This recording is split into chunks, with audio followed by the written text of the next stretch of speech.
Hey there, and welcome back to Crystal Talks. It's Katie and Cynthia here. Today, we have a fun episode talking about crystals encoded with peace. So, in other words, we're going to talk about the energy of peace and crystals, plus some essential oils that can really support you in tapping into your inner peace. So, before we get started, make sure you hit that subscribe button so you don't miss any future episodes. We're here every week with a new Crystal Talks video talking about crystals, essential oils, chakras, all kinds of fun ways you can use nature's magic to your benefit. So go ahead and hit that subscribe button so you don't miss our episodes. And without further ado, let's kick it off. The energy of peace. What is the energy of peace? I think that peace is something that so many of us are constantly searching for, which kind of makes it elusive, right? When we're searching for it so much, it makes it harder to find. You know, peace is often defined as a sense of harmony or a state of calm. And this is true, but it looks different for all of us. Each and every one of us has a different feeling of peace.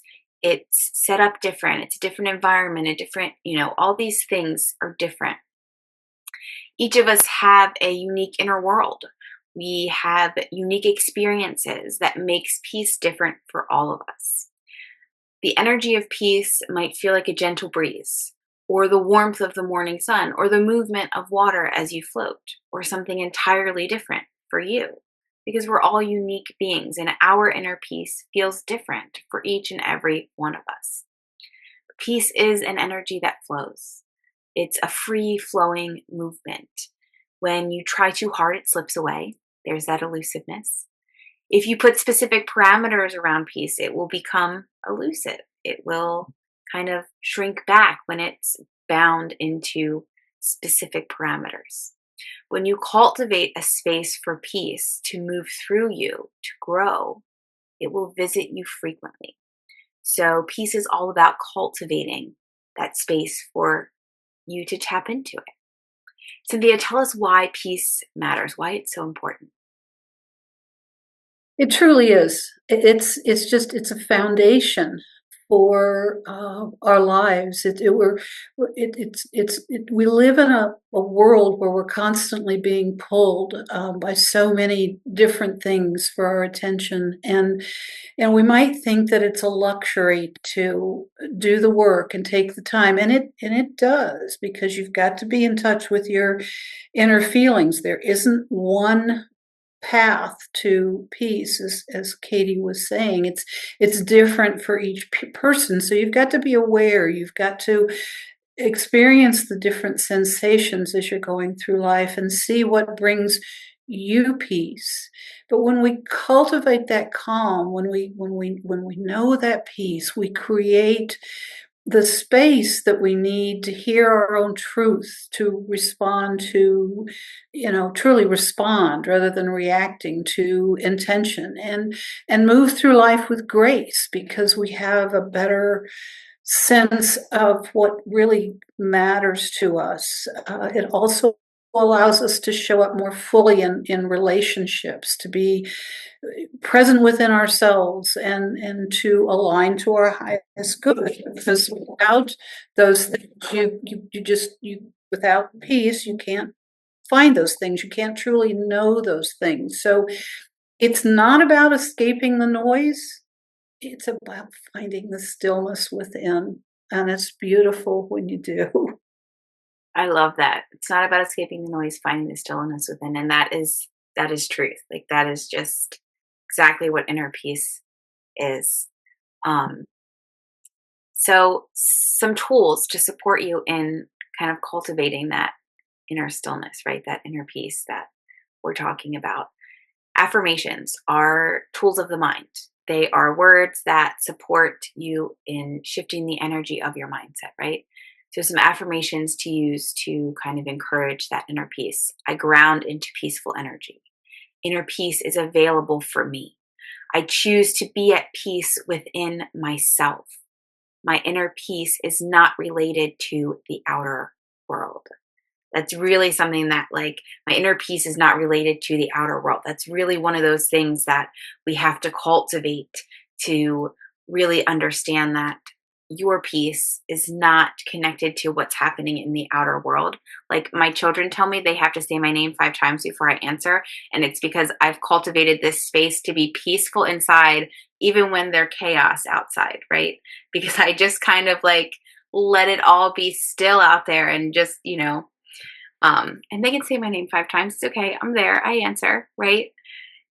So really taking that inner peace and cultivating it in a way where knowing it's not related to what's happening outside of yourself and you can find it even when there's chaos all around you. So Cynthia has some crystals to share with you that can really support your inner peace. What are they, Cynthia?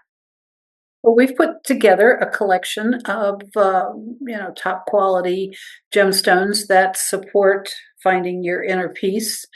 Amethyst is one you probably have all guessed would be there. It's a spiritual powerhouse, which is deeply relaxing and protective.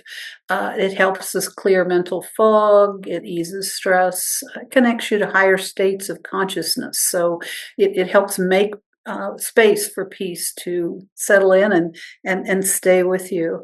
Amazonite is another one in the collection. It's known as the Stone of Harmony.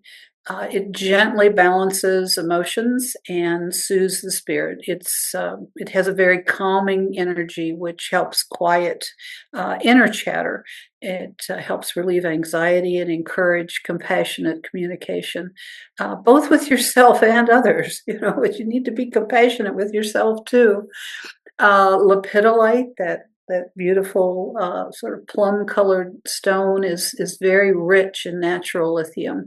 It's one of the most effective crystals for calming the mind, actually, and it helps in releasing overwhelm. It helps balance mood swings, and it helps create emotional stability.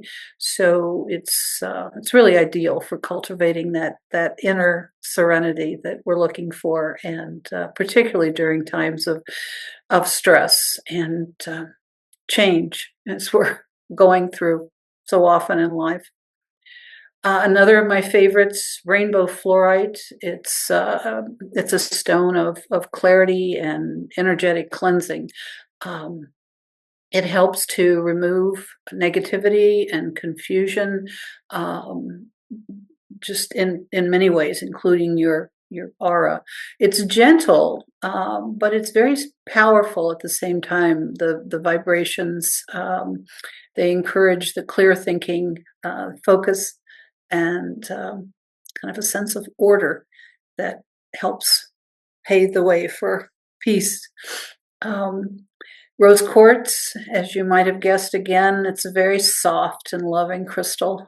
Rose quartz, most people have a piece of rose quartz, that heart-centered, heart chakra stone. It helps support self self-compassion, emotional healing. It also invites you to let go of whatever emotional tension and actually embrace forgiveness. So that opens your heart to peace and gentleness. And then the last stone that we've chosen for the collection is Smoky quartz, which supports that grounding, detoxifying, but it's got a gentler energy than some of the others that do that work also. It gently draws out our anxiety and transforms it into a more stable, calm energy.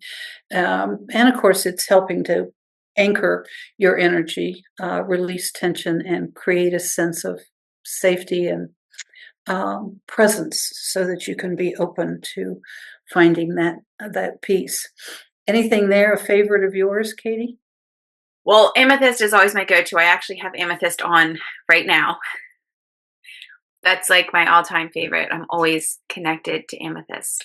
Rainbow fluorite's another favorite, but those are really all great stones um, to use. And I think that a really cool way to use them, especially when we're talking about cultivating inner peace, is to create a crystal grid. To use all Hmm. these stones and create a grid, because you get to set that grid with your intention And then you get to visit it kind of every morning or every day, once a day, to kind of revisit that intention, to remind yourself what you're doing. And then you're harnessing that energy of the crystals to really cultivate that inner peace. So that's really a great way to use the stones. You can even do like smoky quartz points or rose quartz points too, to round the grid out. Really, really a cool way to use these stones as you're cultivating that inner peace, right? Because we're not just looking for a moment of inner peace. We're looking to cultivate this so that we can have it in multiple moments of our life, right? We can move into it when we need to and move out of it when we need to, and kind of really creating that inner peace that lasts. Another great way is to meditate with the stones in your hands. Sorry, I got a little tickle in my throat. To hold them in your hands, maybe use a worry stone, anything like that. You could place it around your yoga mat or carry those stones with you. Another really great way to harness this magic is to pair them with essential oils in a roller bottle. While I take care of my tickle in my throat, Cynthia, let us know what essential oils would be really great with these stones, maybe a specific blend. Yes, I can recommend the Inner Peace Roller Blend. This recipe is made for a 10 ml bottle. You can just cut it in half if you've got a 5 ml bottle, of course. It calls for 6 drops of lavender to calm the mind and reduce stress, 5 drops of frankincense for that grounding energy and spiritual connection, 4 drops of bergamot. It's very uplifting and soothing. 3 drops of geranium to help balance emotions and nurture the heart, and 2 drops of sandalwood, very deeply centering and supportive of inner stillness. You just put the drops of oil in your bottle. You fill up the rest of the bottle with a carrier oil. A jojoba, sweet almond are both very good for the skin. If you need something that's got a longer shelf life, you don't intend to use the blend frequently, and I'm talking, I mean, more than 6 months, then coconut oil would be a good one. Then you just shake it, use it on your wrists or your heart center or behind the ears, whenever you need a moment of calm. I love that. Sandalwood is one of my favorites. Sandalwood lavender combination always gets me. So I love that combination of the blend. All this stuff that we've talked about today, these crystals, the tools to create a roller bottle blend using crystals, are things that we have on the website at ewbms.com. So go jump over there, explore what we've got. Let us know if you have any questions. And as always, we're here to support you. So we want you to cultivate peace. Let us know how you're cultivating peace. What are you doing to cultivate peace, and what crystals are you using? We will be back here next week with another Crystal Talks episode. So until then, take care, and we hope you are cultivating that inner peace.